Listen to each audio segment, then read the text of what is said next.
This is Tyler Prohaska, the features editor of Basic Income, Earth Network's Basic Income News. I'm joined today again by Conrad Shaw and Dea Schlossberg, the leaders of the new Bootstraps documentary film, which will follow a group of Americans who will actually receive a basic income.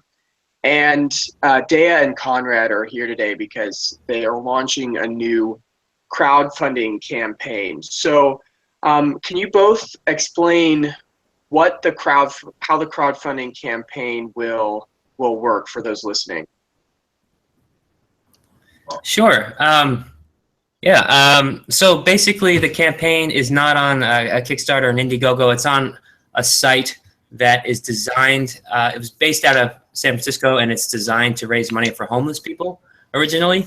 And the founder of that company, UBI, is a very personal project for her on the side as well. So she's teaming up with us. It's a lot like a Kickstarter or whatever, except that we're going through a 501c3, so all donations are tax deductible.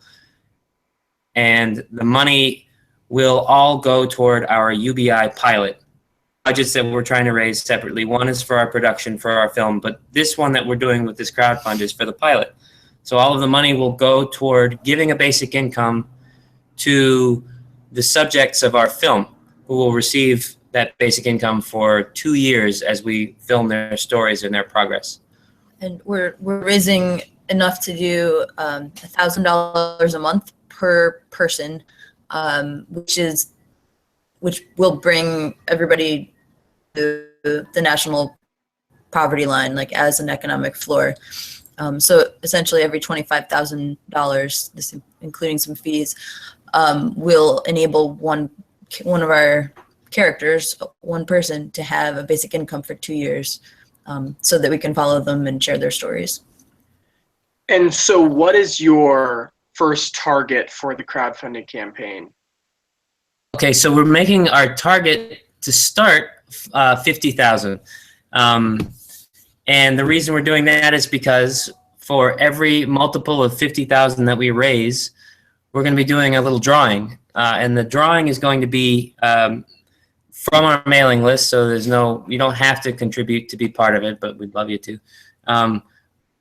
But the people on our mailing list will pick one person, and the winner will get to select a subject for our film. That means they can need it, or their kid, or a friend, or a stranger on the street, someone who they think would need it. They just have to be American citizens and willing to be filmed. Hopefully this can make people more excited in spreading the word of what we're doing. And then each time we hit 50,000, we'll bump the target. So we'll bump it to 100, and when we hit that to 150, our overall goal ideally is 600,000. That lets us do 20 characters. But once we hit that first 50, we do have a film that we can go ahead with. We can do 2 characters and start moving ahead and staggering in other people later. But ideally, we'd have enough people that we can get a broad representation of people all across the U.S., different geographic regions and walks of life and ages and occupations and so on. That's why we're shooting for 20. And how fast do you need to make this target of 50,000? If we get it within the next month or month and a half, that would be fine for us to start. The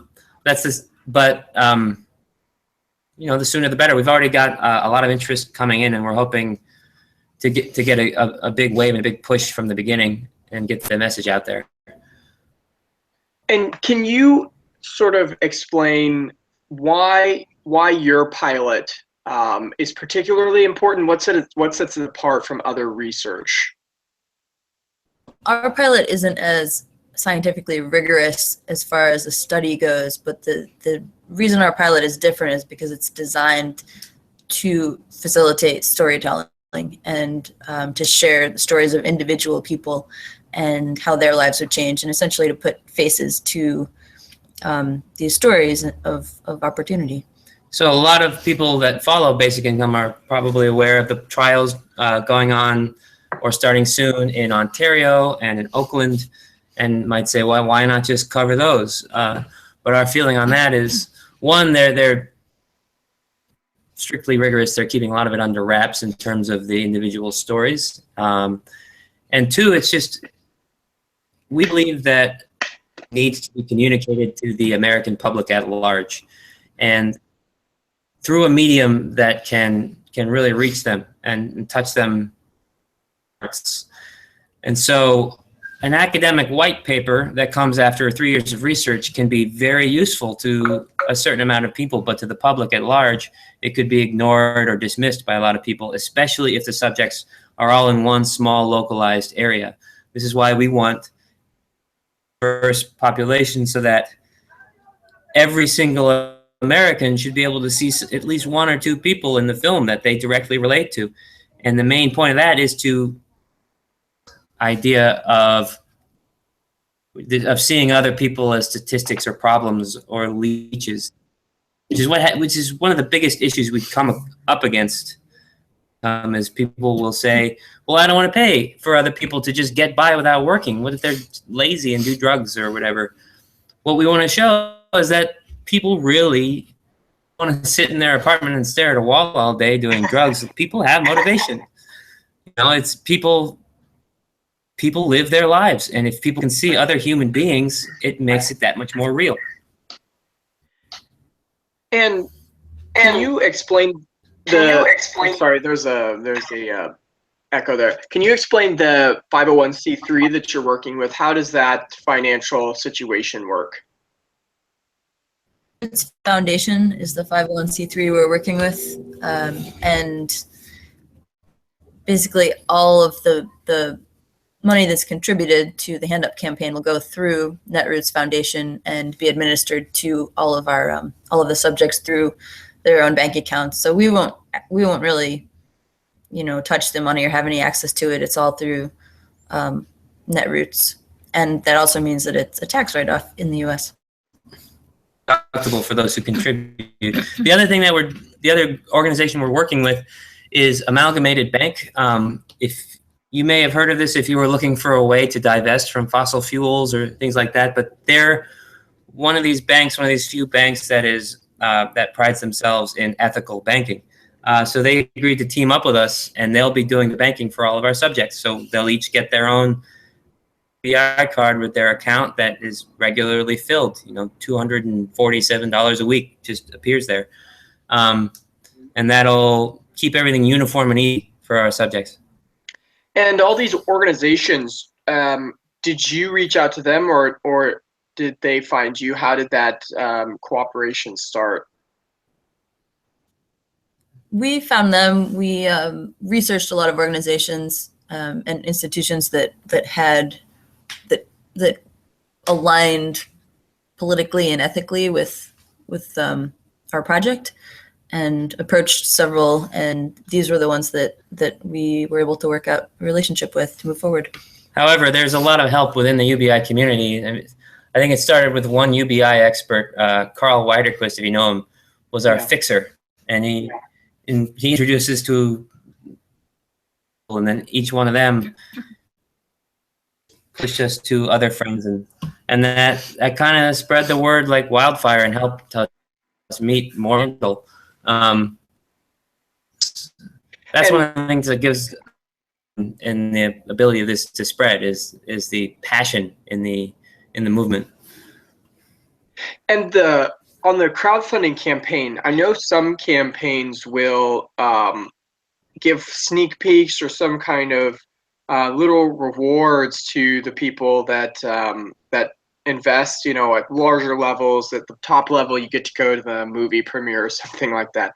Have you guys thought about any type of tiered system like that for the crowdfunding campaign? Yeah, we have one. So the campaign's at bit.ly/bootstraps pilot, and if you go on there, you can see it's all the way from 10 up to 12,000. So they start getting pretty serious.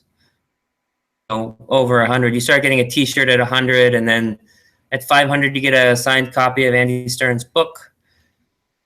And at 1,000, you get 2 tickets to the premiere and the VIP after party, wherever they end up happening. 5,000 is an associate producer credit, and 12,000 is an executive producer credit. So how did you end up getting Andy Stern's book? That's pretty cool. We interviewed him. That's awesome. Nice guy. Yeah, I love Andy. Yeah. And so you mentioned, you'll work with this bank that'll be specifically for the UBI. I'm wondering, are you interested at all in having those transactions analyzed to see, okay, you have the UBI, so did you just kind of generally maybe seeing what was spent on education, what was spent on food? I know that's more what researchers would be looking at, but I'm curious, you said you wouldn't get to see these transactions, but that's part of. Yeah. Go ahead.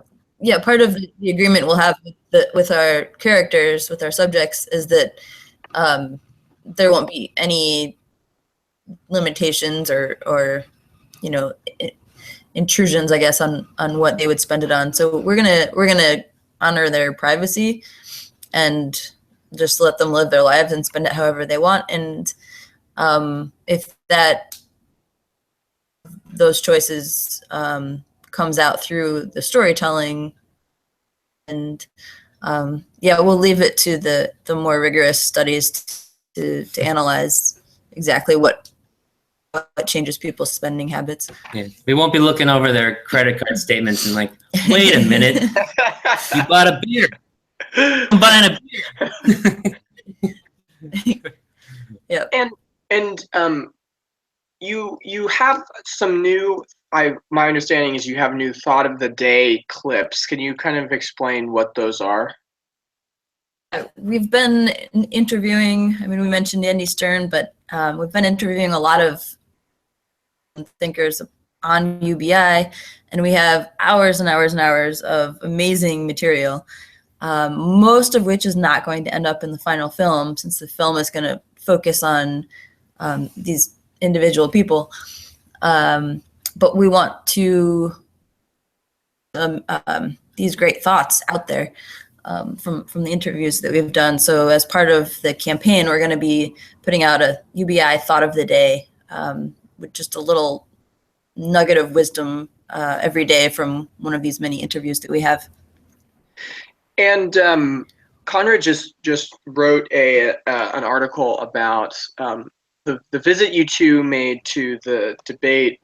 Do you two have any thoughts on how the debate went down? I'm curious, when you spoke to the audience, what was the main reaction that you were hearing?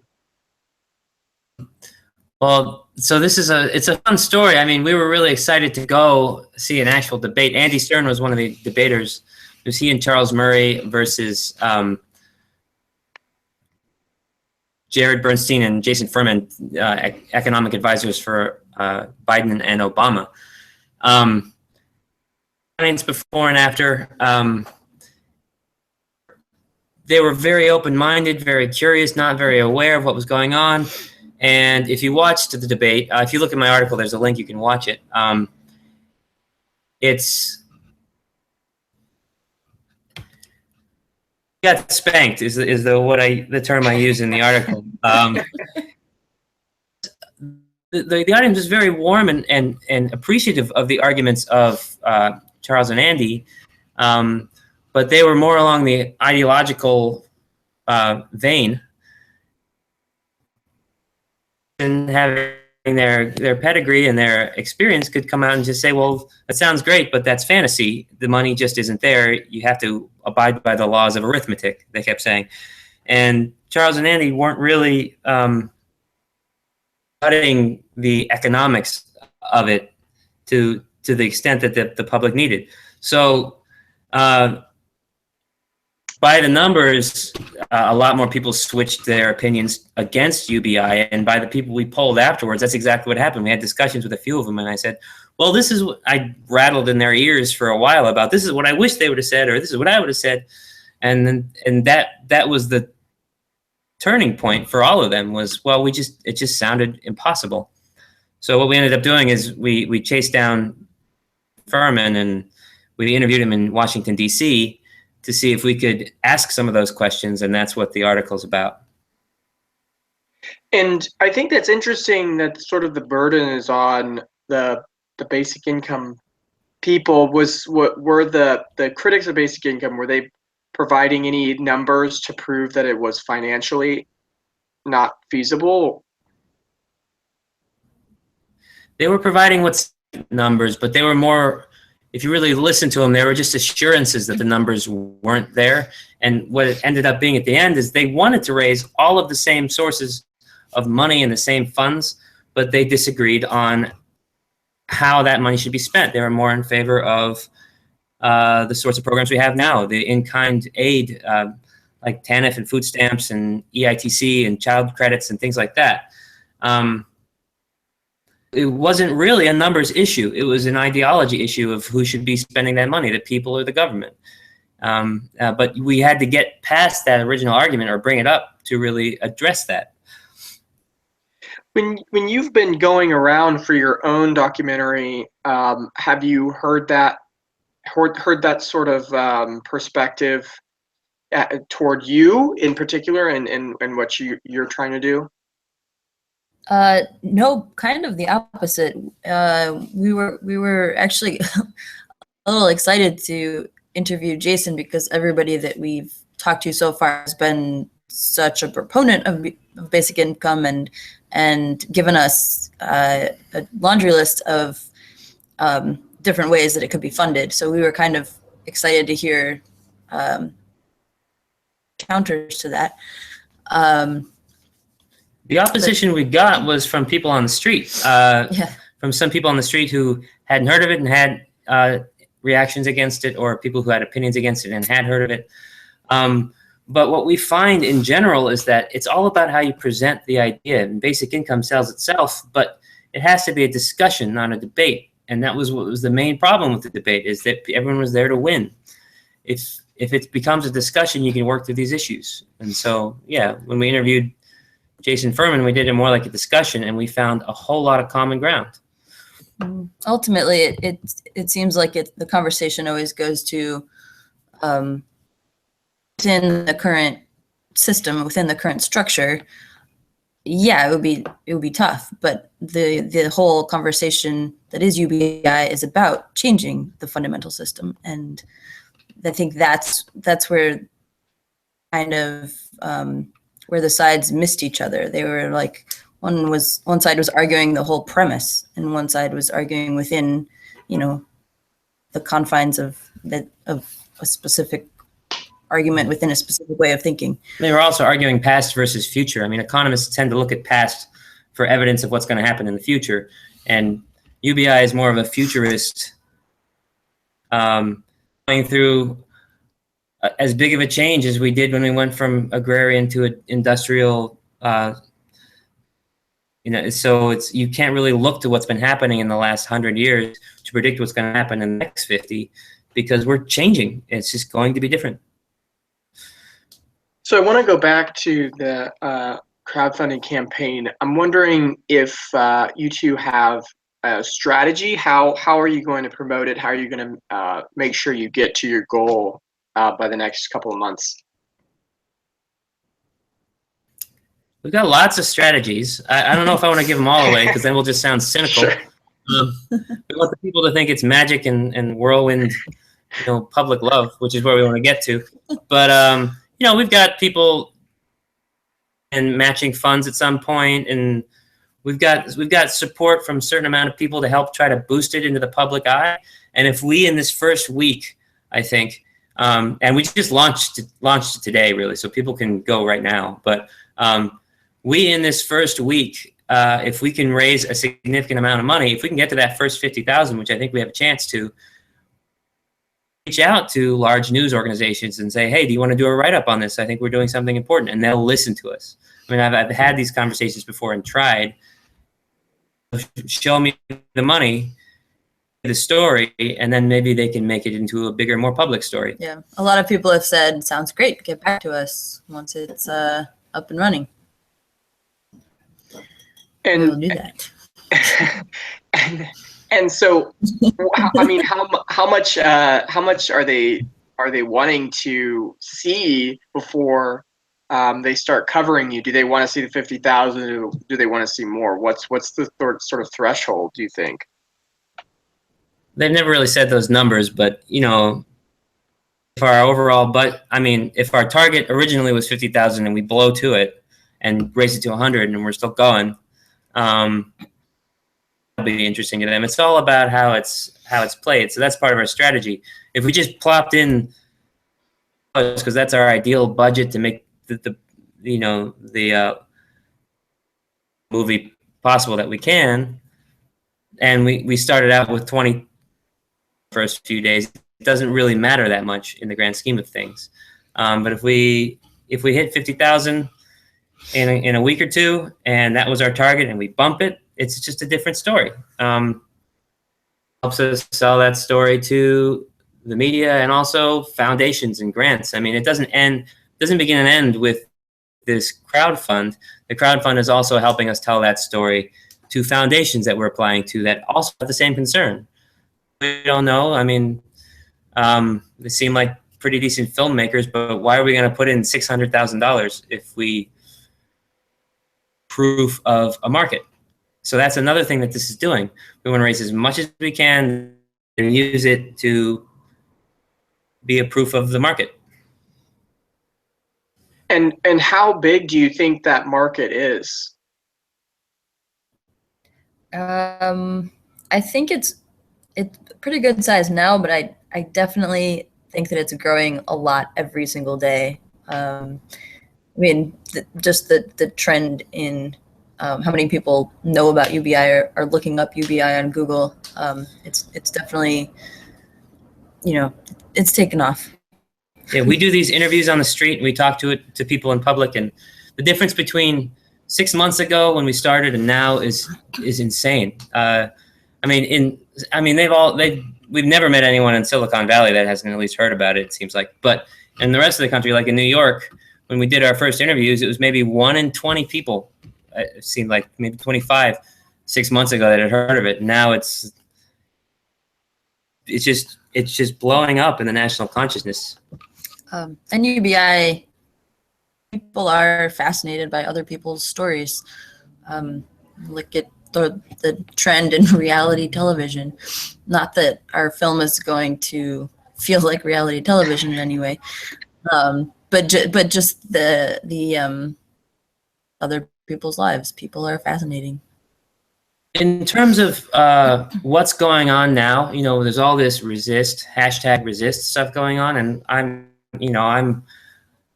that stuff, but there comes a time you don't want to only focus on what to resist, but what to support. You know, you want solutions, not just to pitch battle against what's wrong. You want to come up with something better. And so UBI to me is a really great opportunity. Hopeful. It tells a good story all in itself. So for listeners, what can they do beyond just giving money to the campaign to help support your crowdfunding and your project? So giving money to the campaign definitely helps, but I probably more important is, you know, and following us on Facebook and Twitter and sharing that stuff. You know, our thoughts of the day are a really good thing to share all the time. Or one of the things that works very best if you find yourself passionate about the idea and wanting to see it happen is honestly personal emails. If you've got 3 or 4 friends or family who you know would be really into this, just writing a quick email. It seems strange, but that has a much bigger effect than sharing or liking or tweeting. And so, the final question that I have is just I want to give you time to do a final pitch, in the sense of, you know, why should people give you their money for this crowdfunding campaign? Why is it so important? I'll do mine and you can do yours. But my basic thought on this is that we're all making a UBI that will pay itself off many times in return. If UBI is $1,000 a month for the rest of your life, once it starts, the sooner it starts, the better. So then you have to pick which projects you think have the best chance and the best chance of having a large impact. And we've designed this project to fill a hole that we see. We really think that in order to reach the public and have massive appeal and have a chance to be on the platforms in the next presidential election, needs to be told to the people in a way that is not it's just expository. It has to be, you have to reach out to people and show them relatable human stories. Yeah, you have to be ready to answer all sides of the debate. So we're hoping to contribute to that to an extent that your return on investment will be $12,000 a year for the rest of your life when we help.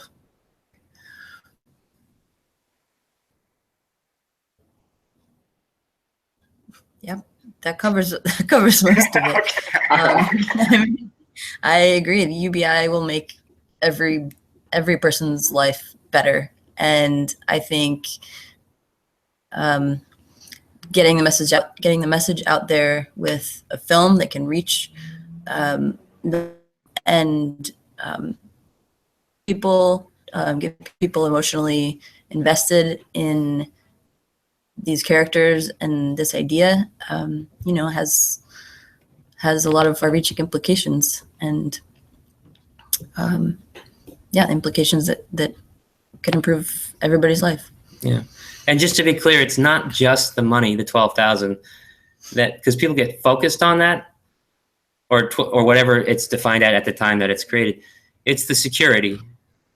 It's just an illusion that to describe our level of security or lack thereof.